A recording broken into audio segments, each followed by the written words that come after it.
You should've messed with me. You should've messed with me. You should've messed with me. What's going on, Gooners and Goonerettes? It's Arsenal 5 MLS All-Stars now. MLS All-Stars, is that even a team? No, it's not. Let's talk about it.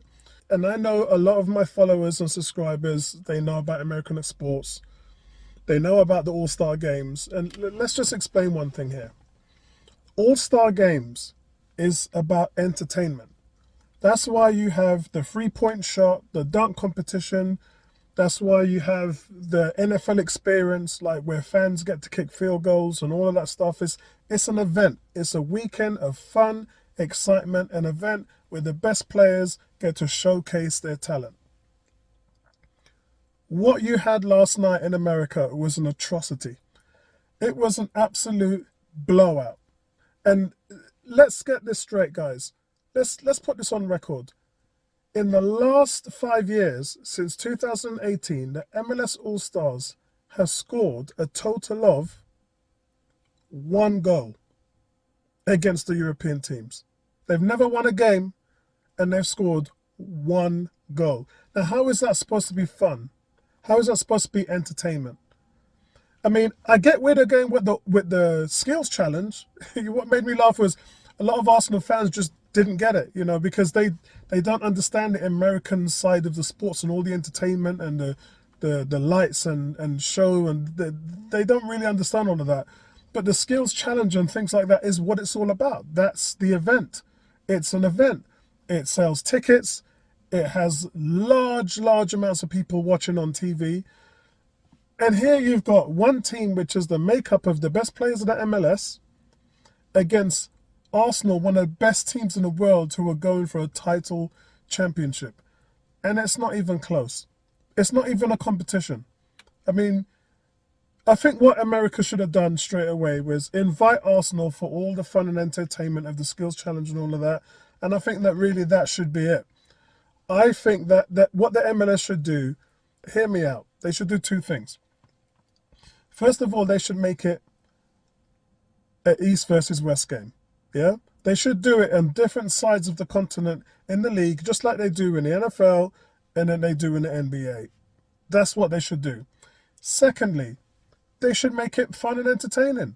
So you should give them sort of power play minutes, like where one team has to play with less men than the other teams, and then you switch it around. You let the managers choose when they have those power plays. So you can have 5 minutes where they play with less men, and then the other team gets to choose when they have 5 minutes to play with less men.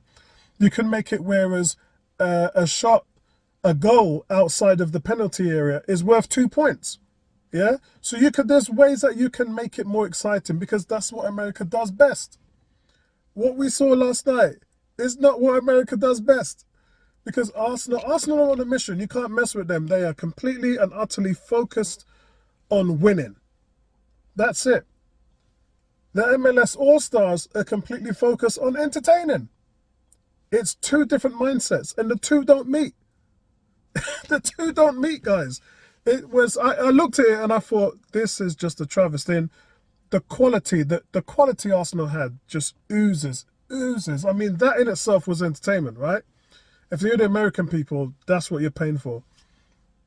But then why not just have 2 Premier League teams, which is what we do? Could you imagine every year in England if we invited an American football team to come and play in Wembley Stadium against the UK All-Stars?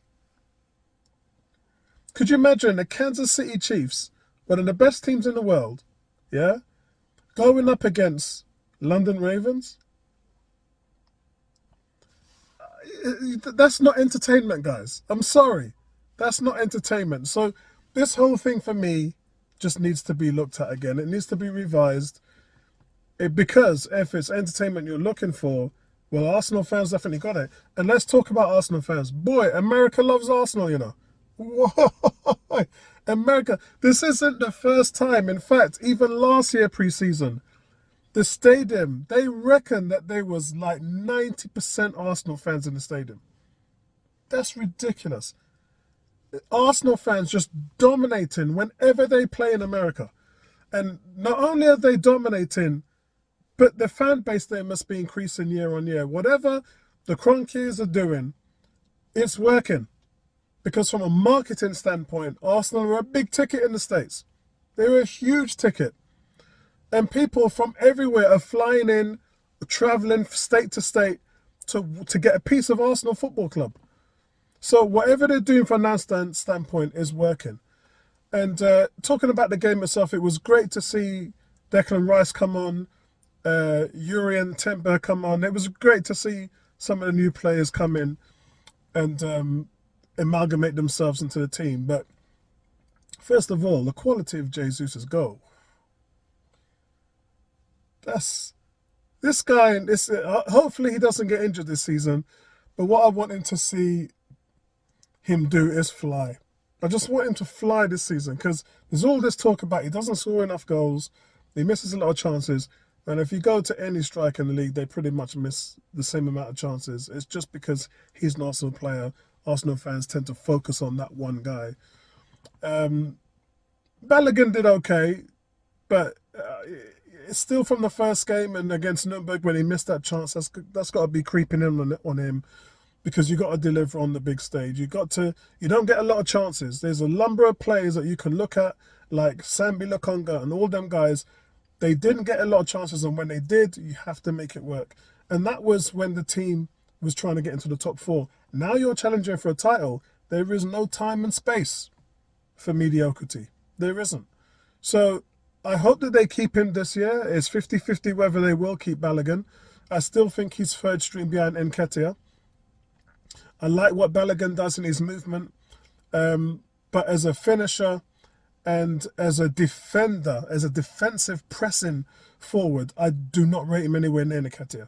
Nketiah, as far as work rate and pressing, is second to none. It's second to none. And you can't even put Balogun in that class. But where you can put Balogun is he gets into the chances to score, just like Eddie. I mean, there's no difference really. Eddie's a fox in the box. Balogun kind of gives you a little bit more on the dynamic side on the outside, but then again, Eddie's hold-up play is exceptional. There's a reason why Arsenal never dropped off when Jesus was out of the team for 3 months. There was no drop-off at all from Arsenal. So I'm not really sure.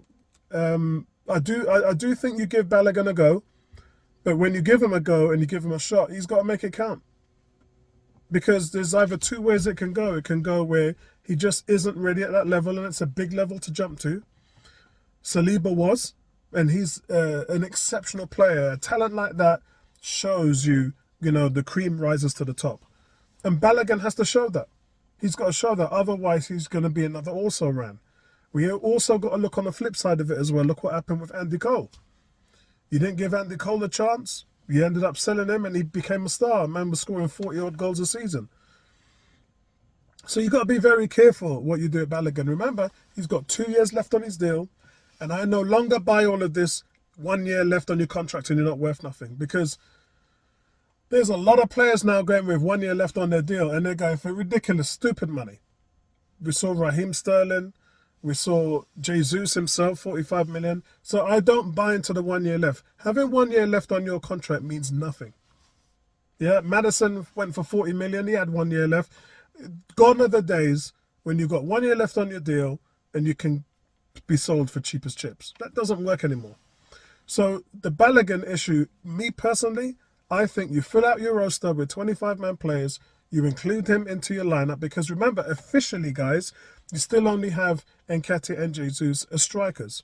Havertz can play a role, but he's probably going to be a guy who's going to play that number 8, and then you can switch him in. You can drop Jesus. Jesus likes to drop off, doesn't he?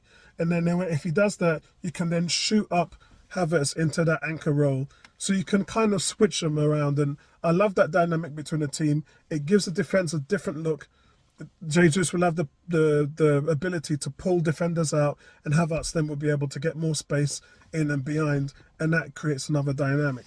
So I think with that being said, there is space and there's room for Balogun. There is.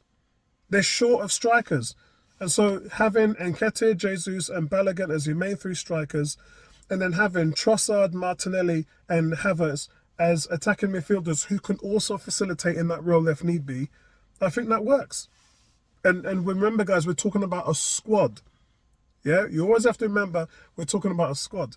If you've got the likes of Manchester City with Foden, Mahrez, you've got Grealish, all them guys, money players coming off the bench, then that tells you that Arsenal have to have the same thing in order for us to make a Champions title challenge. So there's room, guys, for everyone there. We can't have gone from having no squad at all to now full of quality squad players, and now all of a sudden we're trying to say, no, he's got to go, he can't stay, there's room for everybody. I'm not buying it, guys. Trossard as well, quality. What a goal. And when you consider Trossard had about 3 or so chances where he hit the woodwork last season and went close to scoring, I think he's going to come with some goals, man. That's not an easy thing to do. And I think last season he had 10 assists in 10 games with Arsenal, didn't he? And then you drop a guy like that. And I think that that's the wrong thing to do. That's sending out the wrong message. Also, when they started last night's game, Nketiah played with Jesus, and they swapped positions as a point and on the left. So that was interesting to see. And then obviously Martinelli showing that he can finish, man. Martinelli, he got them 15 goals. He got them for good reason as well. Nice little run behind the back line. Great pass by Martin Odegaard. And then a nice little tight slot finish into the bottom right-hand corner. You know, Walcott used to do that all day long. When a guy knows how to hit that bottom left post, low shot, hard into the corner, goalies can't save them. And Martinelli is just beginning to find a knack for that now. So it all looks good, guys. It all looks good. Really, really good to see it. And I do want to talk about the away kit, because so many people are poo-pooing on the away yellow top. I love it. I think it's exotic. I think it's dynamic. I think it's bright. I think it shows inventiveness to what to do with those colours. Because too many times you love the traditional stuff, and it's nice to have tradition. The home kit is traditional this year. But every now and then you got to step outside your comfort zone and do something daring. And that's what they've done. And I love it. And the more you guys hate on that top, the more I'm going to wear it. Because I just love the fact that you're taking yourself aside from the norm and doing something special. And that's what we've got. Rather than just a plain old yellow top with maybe a pattern in it, which you guys love, this really challenges the dynamic. So I do love that. The aesthetics work for me. The fact that it's partly Islington, and the video, whoa, the launch video is probably the best launch video they've done on any kit. Imagine the black kit was last season was the first time that an away top had outsold the home top. But when they launched it, they just put a few pictures up on the website. This video right here, they got everybody in there manking away, including Martin Kemp. Shout out to him, Zinchenko, and the gold singer from Spandau Ballet. But they've got everybody in there, and it just shows the energy, and it also shows the community as well. A lot of black musicians in there. They had the orchestra in there from Islington as well. So there are a lot of different backgrounds, cultures in that video. And that video, like no other team in the world can do that. That's what's special about Arsenal. No other team can put a video out that and have it hit home and have it impactful the way that Arsenal did. You think Liverpool would do a video like that? You think Man United would do a video like that? You think Man City would do a video like that? You think the Dallas Cowboys, the Kansas City Chiefs, the New York Giants, Washington Commanders, you think any of those guys would put a video out like that, showing the dynamic and culture and the background of all the supporters that you've got? No, they won't. And that is the beauty of Arsenal Football Club. That's what makes Arsenal special. So look, guys, good result last night. Feel bad for the MLS All-Stars. I hope that doesn't happen again. And let me know what your thoughts are in the comment section below, guys. And I'll speak to you in the next one. Peace out. Go stupid, go stupid, go stupid, go stupid, bitch. Yeah, you should've messed with me. You should've messed with me.